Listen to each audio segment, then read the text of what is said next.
هستم و این پلیتیک است ملت. برنامه‌ای برای نسل حسن و بعد از حسن که پشت گو نشسته است و به شما میگوید که لنگش کن.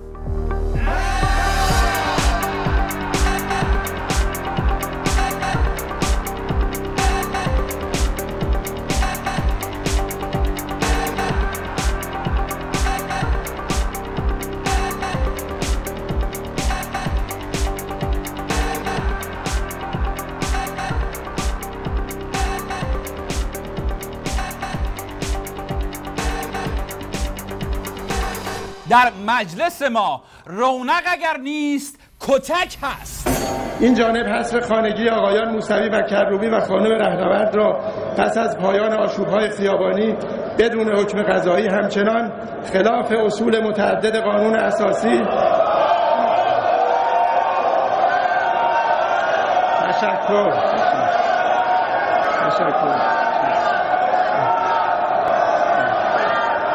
تشکر. یعنی توی این مملکت تا یارو دهنشو وا کنه بگه هست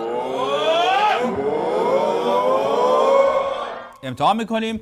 هست نگه دار آقا جون، هر کسی آزاد نظر خودشو اعلام کنه. بفرمایید. هر کسی آزاد نظر خودشو اعلام کنه. و اینطوری شد که این چهره، یعنی نماینده محترم ارومیه، از فضای آزادی بیان استفاده کرد، پاشو رفت اون جلو، نظرش رو سر و صورت مطهری اعلام کرد. بعدش زنگ آخر رو زدن، گفتن هر کی مردشه دم در حیاط وایس زنگ آخر. آقای مطهری، من جلسه رو فعلا ختم می‌کنم. زنگو زدن، جلسه رو ختم کردند. علی مطهری در زمانی به حصر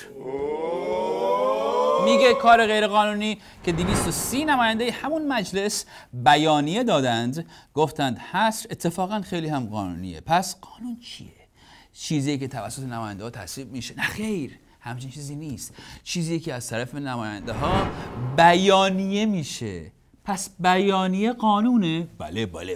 این بیانیه هم از طرف همون نماینده سابق همون مجلس قانونه؟ نه خیر، این نیست. اون 17 تا بیانیه‌ای که خود موسوی داد هم پس قانونه؟ نه خیر، بلکه موسوی و کروبی اصلا رفتند هست که بیانیه ندن. اینو من نمیگم، یکی از همون بیانیه نویسای صدا قشنگ میگه.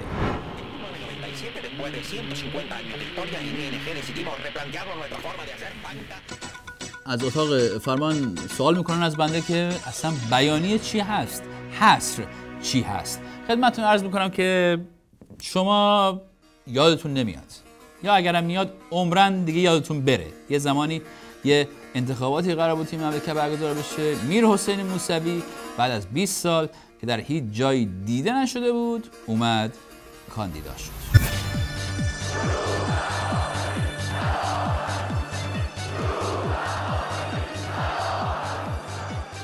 شما یادتون نمیاد، اما تا جایی که ما یادمونه طرف همچین حرفای عجیب غریبی هم نمیزد. شما ایشون اینجا دروغ میگه، هیچ کس چیزش نمیگیره، یخش نمیگیره. من اسم نبردم که شما به این ترتیب با من چیز بکنید. بنده یه فرد انقلابی هستم، اینجا دارم صحبت میکنم و بر اساس اعتراض به این وضعیتی که ایشون به وجود آورده دارم صحبت میکنم. اگه نبود که بنده که نمیخواستم که در این مملکت بیام دوباره کار کنم، هم کار فرهنگی خودم میکردم.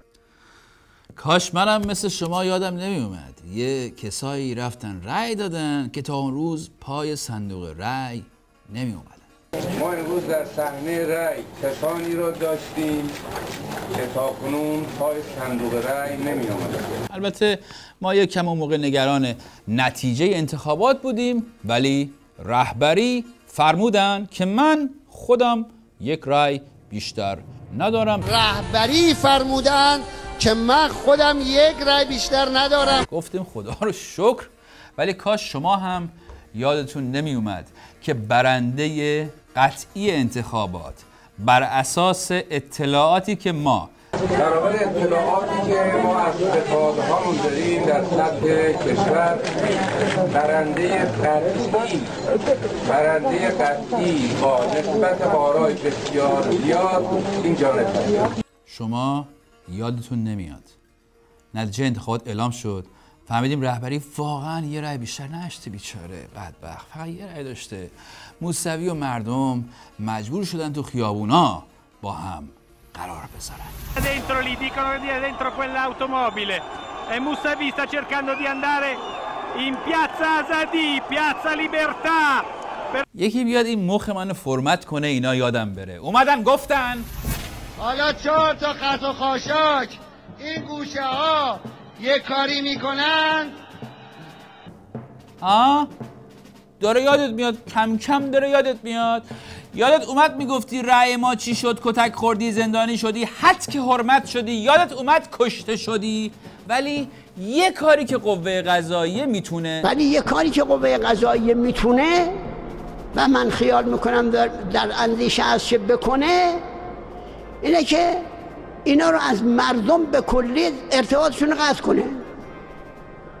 در خونه اینا باید بسته بشه، رفت آمدها باید محدود بشه، نتونن پیام بدن، نتونن پیام بگیرن، تلفنشون باید قطع بشه، اینترنتشون باید قطع بشه، تو خونه خودشون زندانی بشن. اینجوری که شد یه روز از قوه قضاییه که قبلا تو کار مالکشی و ماسمالی بود چند تا جوشکار برداشتن بردن دم خونه موسوی کروبی، تمام در و پنجره ها رو جوش دادند.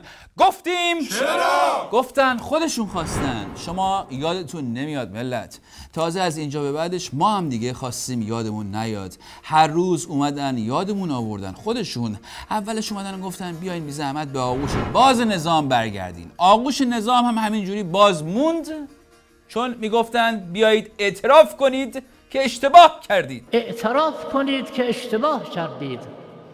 اگر اعتراف کردید مردم نجیبند، رهبر آقاست، عذر شما را خواهند پذیرفت. بعد دیدند روش آغوش باز جواب نمیده، از سیستم محبوب قوه قضاییه به نام آغوش بسته استفاده کردن که اگر نبود رأفت اسلامی، رأفت فوق‌العاده اسلامی، اینا باید اعدام می شدن. دیگه حرف اعدام و این بساطا به پا شد. این آقاه امام جمعه اسید پاشای خودسر نامعلوم اصفهان گفت اصلا موسوی و کروبی مفسد فی الارضند. اینو دیگه شما یادتونه دیگه، اسید پاشی مال پیروز بود، اینه که دیگه یادتونه. مفسد فی الارض هم که دیگه نمیشه سوشو برد، چیزه نمیشم که راجبش حرف نزد، اونم چیزه. گفتن چیکار کنیم آقا چیکار نکنیم، دادن فرنگستان حداد و زبان فارسی معادلش ساخت، گفتند فتنه. چی؟ فتنه. آها فتنه. ما شدیم اصحاب فتنه، اونا شدن سران فتنه که اگر نبود درایت‌های مقام معظم رهبری و اگر نبود درایت‌های مقام معظم رهبری کی؟ مقام معظم رهبری این فتنه نظام را از پا در آورده بود. درایت‌های مقام معظم رهبری خدمتش. دشمن در پشت صحنه همه چیزها رو مشاهده کرده بود. دشمن در همون پشت هل هم میداد، نامرد هل میداد. این کسانی که شما بهشون میگید سران فتنه، اینا کسانی بودن که دشمن اینها رو هل داد وسط صحنه. میشینیم پا میشیم، رادیو میگه فتنه تموم شد، تلویزیون میگه فتنه جدید در راه است. اصلا فتنه شده یه دوره جدید تو تاریخ محاوره ما، جوری که از 5 سال پیش تا حالا انقدر که اینا تلاش کردن موسوی و کروبی و فتنه تو ذهن ما بمونه، خود ما اگه زور میزدیم نمیتونستیم اینقدر زنده نگهش داریم. اینجوری بود که 1 ماه شد 1 سال، 1 سال شد 2 سال، 2 سال شد 3، الان 4 ساله که 3 نفر رفتند. همینجوری هست، کسی هم جرأت نمیکنه در موردش حرف بزنه و برای همین همه چشم‌ها هم به حسن روحانی بود که در یک روز زیبای بهاری با چشمانی کاملا باز گفت چرا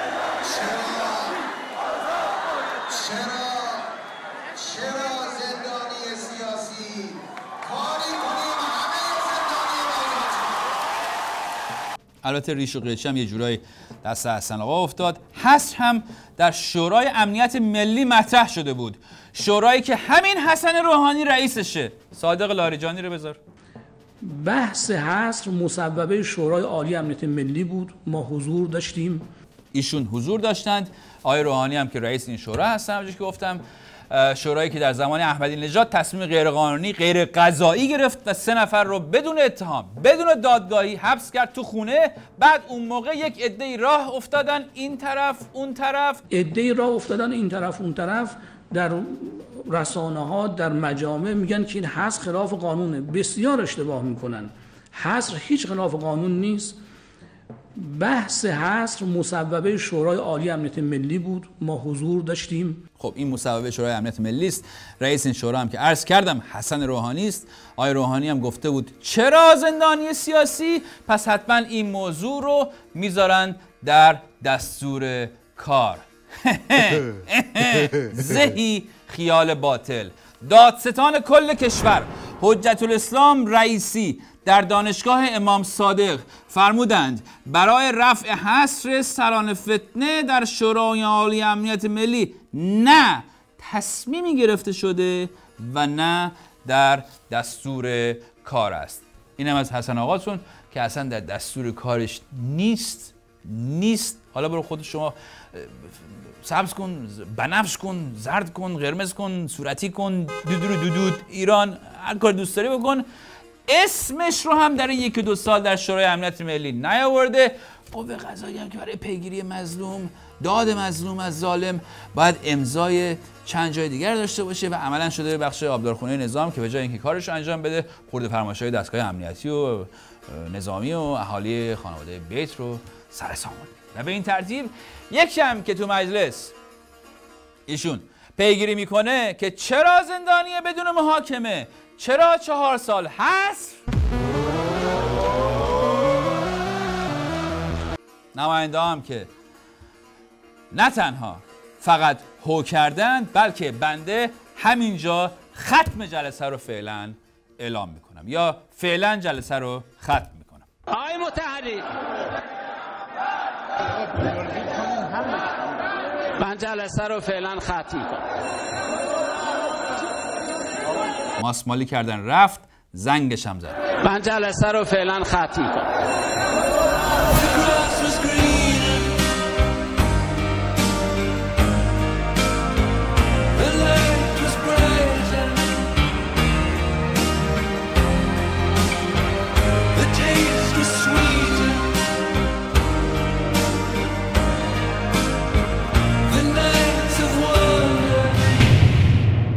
خیلی جلوی خودم گرفتم راجع به مسئله صحبت نکنم، اما ما در زبان فارسی به چند شکل از کلمه استاد استفاده میکنیم.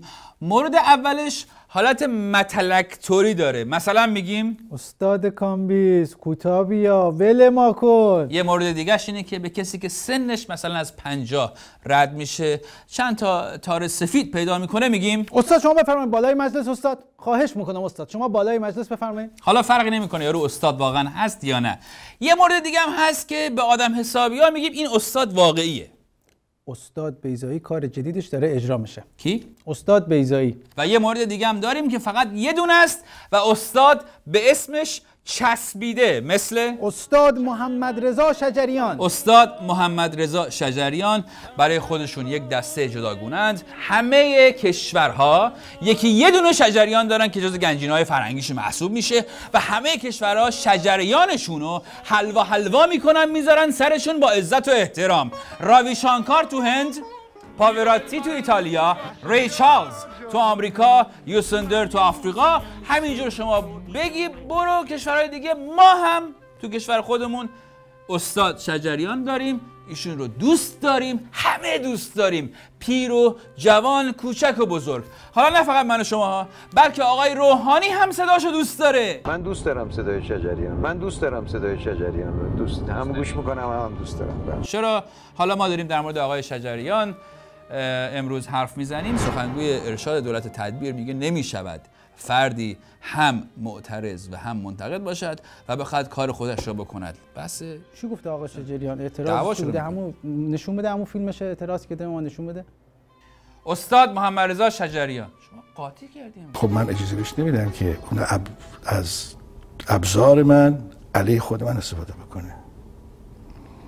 و این بود که من اعتراض کردم، گفتم شما حق ندارین چنین کار بکنین، این مال این زبان نیست، مال این زبان دیگه بوده. اگر لازم بود برای این زبان چیزی بخونم میخونم که خوندم و فنگت را زمین بود. تفنگت را زمین بگذار، تفنگت را زمین بگذار، تفنگت را زمین بگذار. خب خیلی قشنگ راست میگه دیگه، داره میگه دستت بکش، سر تفنگ بگیر اونور، تفنگت بنداز اونور. بله قاطی کردی امروز شما. ولی ایشون همون موقعی که یه سری توی کهریزک مشغول بودن، حالا بشین یه دقیقه بشین، مشغول بودن و توی خیابونا با ماشین داشتن از رو تظاهر کننده ها رد میشدند، گفت بابا بیخیال شین، اینقدر از صدای من استفاده نکنید. بعد از انتخابات سال 88 شب و روز سرودای آقای شجریان رو که سال مثلا 57 58 خونده بود، هی خرج این آقا اون آقا می‌کردن. برای همین ایشون هم نامه نوشت به عزت زرقامی، رئیس وقت صدا سیما، که بابا این آهنگ‌ها هیچ ارتباطی به شرایط کنونی ندارد، بس کنید، اینقدر سوء استفاده نکنید. خب حرف قشنگی زده، حرف بدی نزده. گفته سوء استفاده نکنه. ربنا چی؟ او چی؟ او که او ربنا بود، هم ما میشیدیم می‌خواستیم افطار کنیم، جوری می آوردن ماغوت و اینا رو دم افطار هم ربنا رو میشید افطار، اونم دیگه گفت نه ربنا بی ربنا. از اونجا که صدا سیما آش رو با جاش می‌خواست، گفت حالا که اینطوره مردم هم باید از صدای شما محروم بشن تا حساب کار دستت بیاد. نمایندگان فرهنگی مجلس هم در یک اقدام کاملا فرهنگی نامه نوشتند و با صدا و سیما موافقت کردند برای اینکه صدای شجریان پخش نکنن. آفتاب نیوز بفرمایید.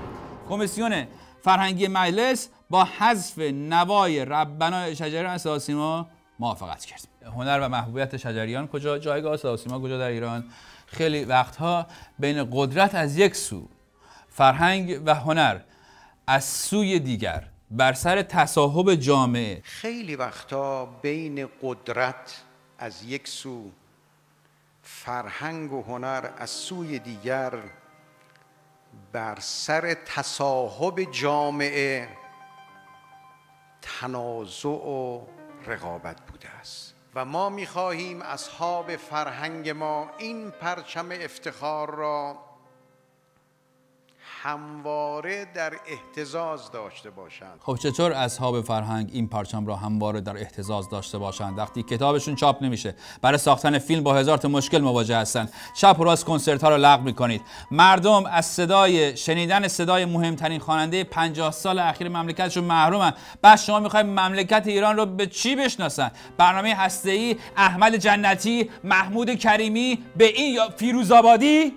همواره ایران را به عنوان کشور تمدن، فرهنگ، علم، بوعلی سیناها، زکریای رازیها، سعدیها، حافظها، فردوسیها شناختند. این افتخار برای ماست. یک روز آب خوش از گلوی افتخار هنر موسیقی تاریخ معاصر پایین نرفت. حتی یک هفته نبوده که من در این 31 سال احساس خوشحالی بکنم که در چنین شرایطی زندگی میکنم.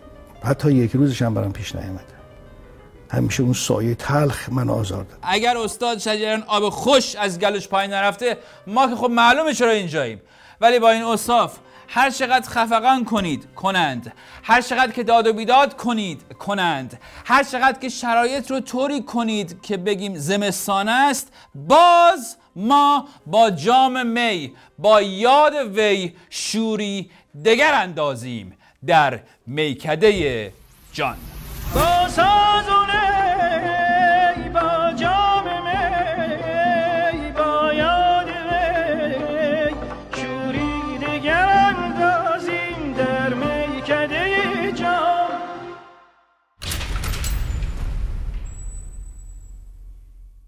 مهمان این هفته شما آقای مجتبی واحدی است. آقای واحدی فعال سیاسی است.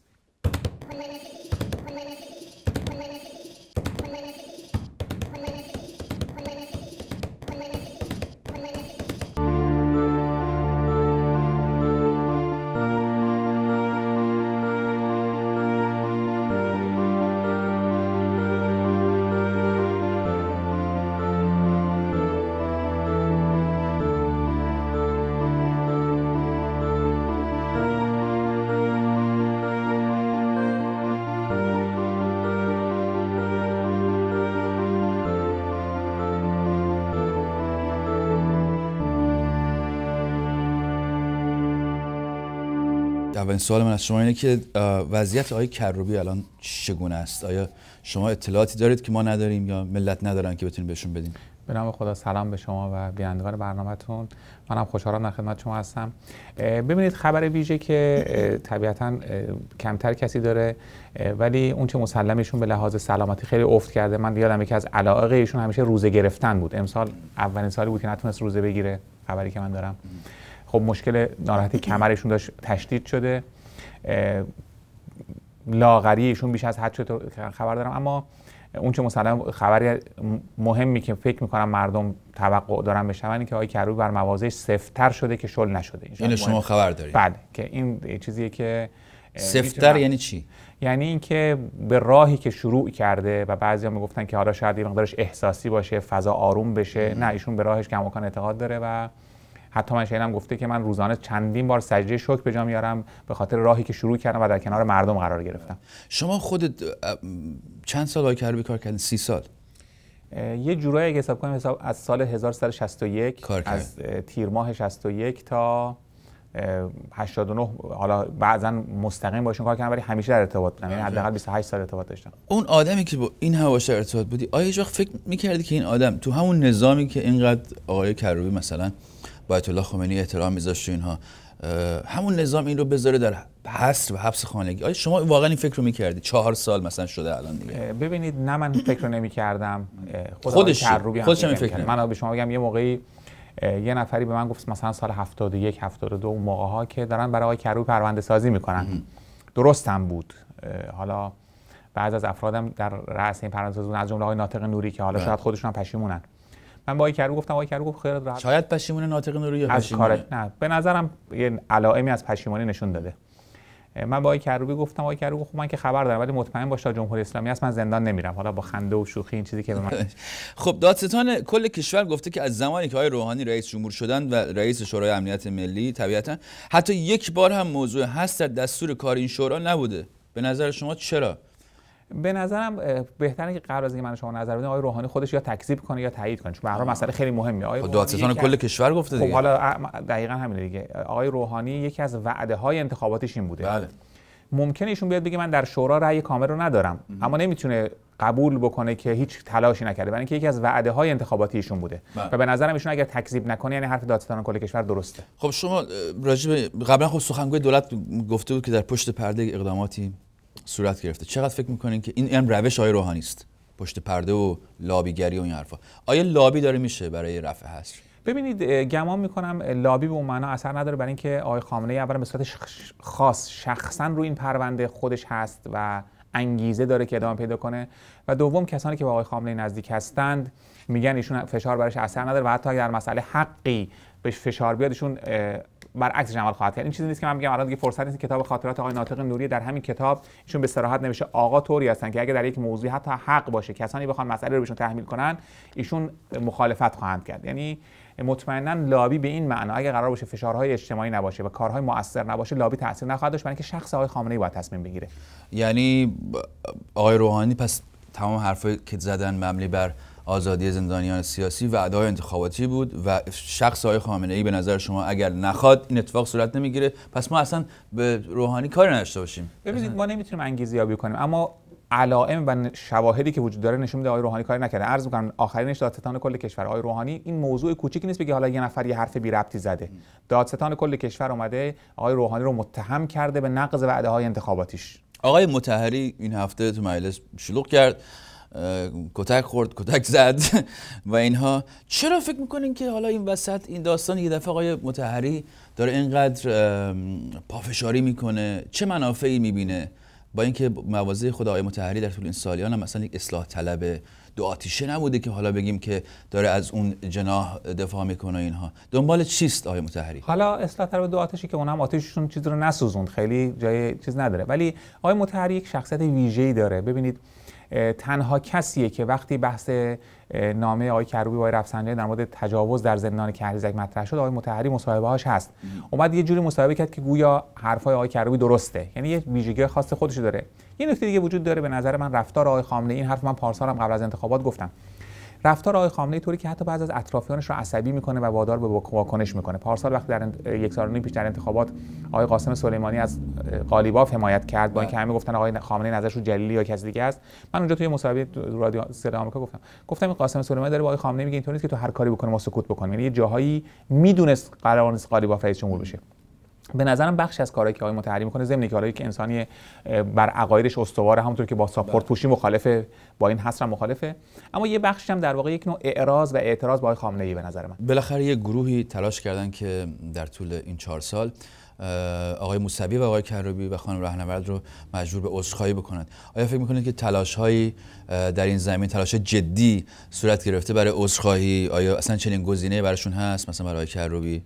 بزرگترین نشانه‌ای که ثابت می‌کنه برای تلاش شده صحبت خود آقای خامنه‌ای 1 سال خورده پیششون گفتش که این آقایون حاضر نیستن حتی در خصوصی هم معذرت خواهی بکنند. این نشون میده که ازشون خواستن. یعنی اگه هیچ خبری هم ما نداشتیم همین صحبت‌های رهبر کفایت می‌کرد که نشون نه خواستن. آره، ولی اینکه آیا کسی مثلا داره تلاش میکنه که این معامله رو جوش بده و آقایان به آغوش نظام برگردن یا نه؟ گمان نمی‌کنم. ببینید یک بار یه نقل قولی من از آقای کروبی شنیدم، گفته بود که اوایل کارایی کردم ولی بعدش یه جوری باشون برخورد کردم که به خودشون دیگه اجازه هم نمیدن از من چیزی بخوان.